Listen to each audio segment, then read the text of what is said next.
Hello, my name is KOKETSO and I'm a medical student at the University of Free State. And in today's video, I'm going to give you tips on how to get a distinction for your English Paper 3.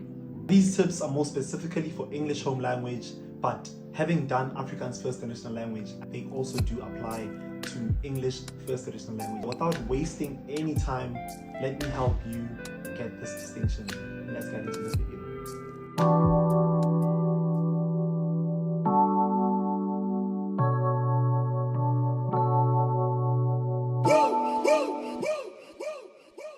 So the best part about paper 3, whether it's English or Afrikaans, is that it's quite simple, to be honest. The only difference about this paper to every other paper and of every test and exam and every subject is there's an awful lot of writing. Like, you can't go writing paper 3 on an empty stomach. There's no way whatsoever.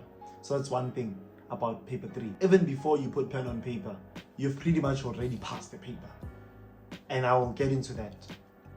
So the first point is, you already have 50% of the paper if you know your formats. We do know that we have section A, which is our EC, I think. Section B, which is our long transactional writing. Is it transactional? Yeah. And section C, which is our short transactional writings. So an essay is the writing, the big writing, right? Which is probably 50% of the paper. And then the long transactionals, your formal letter, informal letter, and email. So these long form, a dialogue. And then section C, short form content, your diary, your directions, stuff like that, right? And what is important for you to know is to know the formats in all of these different sets of writing.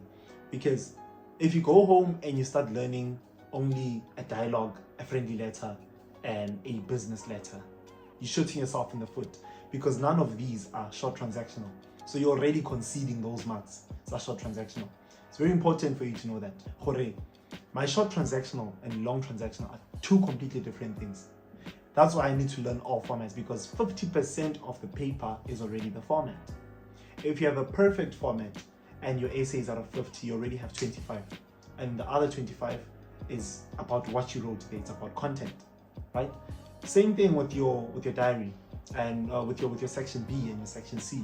Your long transactional, if you have the correct structure of a friendly letter, the correct structure of a formal letter, correct structure of an email, the correct structure of a dialogue, if you have the correct format of whatever that is, an obituary, you already have half of the marks. It's guaranteed, no joke. 50% rather. You can ask your teacher, ask your English teacher today or even tomorrow. Ask, say, ma'am, Kanti, how many marks is the format? It's exactly 50%. So you go into the paper, you already passed. And let's say you are someone who's aiming for 60%. You just need to get the other 10% by writing things that make sense. So the formats are already 50% of the paper. So nail them, make sure, drill them in, make sure you have your formats. The night before, you know all your formats. The morning of, you know all your, if someone says, how chomi, kanti, there's a space between, but those things matter. Those things matter to say, okay, in a business letter, you're going to have this address here, this one here, and then you're going to have dear Mang Mang. Know those things. Know those things to say, do I write my full name and surname? Do I address this person as sir or madam? Do I say, hey there? It's very important to understand your formats and to remember crema if you have to. Crema daughter. So we are desperate for marks now. So you need to cram if you have to. Make sure that these formats, you drill them in here. Please make sure these formats are very important. And then another important point that there is to make is that focus on making sense. Bombastic words do not win you marks. I mean, to those of you who know Uzalo, there's that guy Unyawo. I don't think if you are marking his essay, you'd be impressed by the things that he says. Because like, it doesn't help using these big words if you don't know how to use them. Like, use simple words. Use words that make sense. Use words that make sense. Focus on making sure that when the examiner reads that thing, they're like, yes, sis, this kid is flowing. This kid is making sense. They read your story as if it's a novel, to a point where the worst part of your entire story is the fact that it ends. Make sure that you make sense. Like, it's very important to make sense. It's very important that you make sense. Bombastic words do not win you marks, I promise. And on that note, you want to expand your vocabulary. Expand your vocabulary, please. because that's going to help you an awful lot.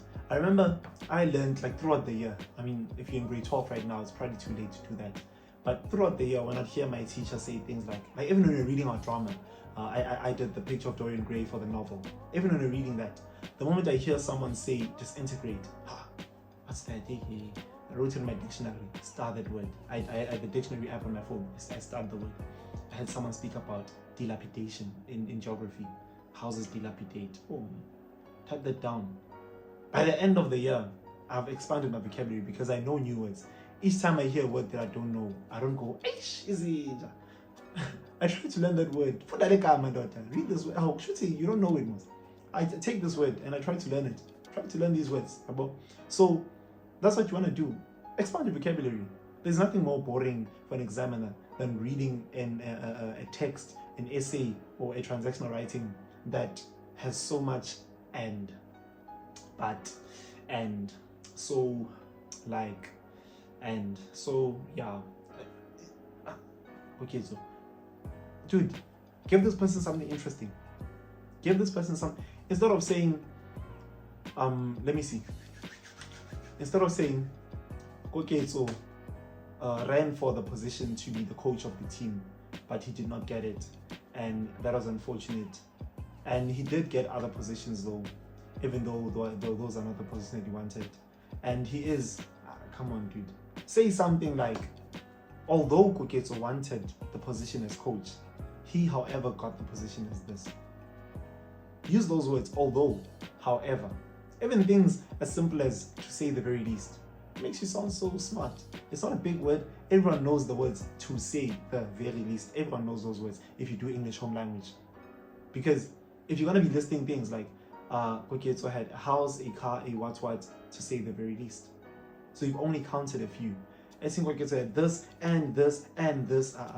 But either way, that's the point I'm making. Expand your vocabulary. And another point that I have to make is specifically on a dialogue, because I loved choosing a dialogue, but it always gave me problems, which is the wrong thing to do. You can't go for something that you know you have problems in. When you go choosing whatever you're going to choose, when you look at a text, and I mean, you know, sometimes you look at, maybe you came here saying, I'm preparing to write a friendly letter. Then when you get there, hey, the topic of friendly letter, it does not have that much content, and the dialogue makes sense. But you know you don't know the format of a dialogue properly.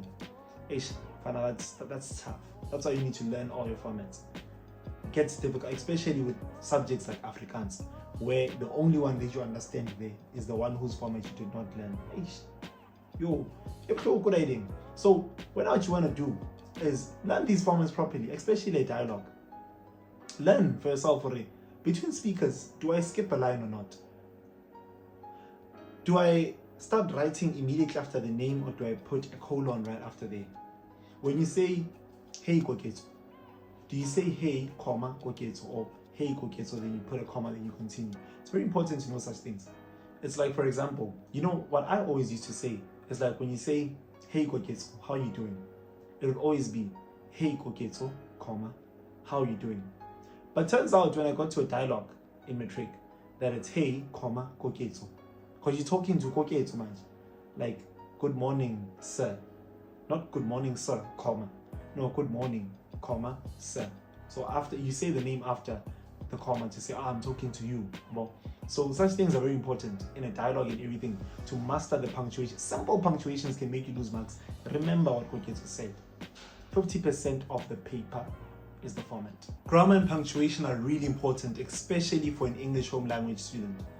So make sure and always remember that KOKETSO said that 50% of the paper is the format. So if you're going to be making these small miscellaneous mistakes, so please fix your life now. Fix your life. And the last tip for this video is you want to always make sure that you stay on topic. Stay on topic, not make sure. Stay on topic. Yo, nothing is going to be more detrimental for your marks than an examiner reading that in the beginning. Your story starts off by you talking about a 12-year-old lady who goes to school at Paramidas Primary School and this and this.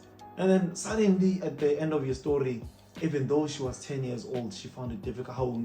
Didn't you say she's 12? Yeah, that becomes a problem. Stay on topic. Stay on topic. Don't start going off. Let the examiner be able to picture everything happening. Set the setting in the introduction. Set it. Set the thing that you want them to think the entire time they're reading the story. In the beginning, when you start, when you say, often people do this, and let the examiner picture that. Use their mind's eye to be able to see what you're saying. Be able to implant thoughts in an examiner and stay on topic so that everything makes sense. Remember what I said, bombastic words, if not used correctly, are never going to save you. What's going to help you is making sense. Speaking in chronology. Make sure that the things that you do follow an order. Make sure that they follow a sequence. There's no way that you can tell me that this person recovered and then they had a surgery. What did they recover from? But okay. And so, that has been KOKETSO. Thank you for watching this video. Thank you. And if there's any tips or any advice that you have for me or for us in the comment section, let us know down below and we'll be very excited to get to that. And yeah, otherwise don't forget to like, comment and subscribe. Stay happy and healthy and peace.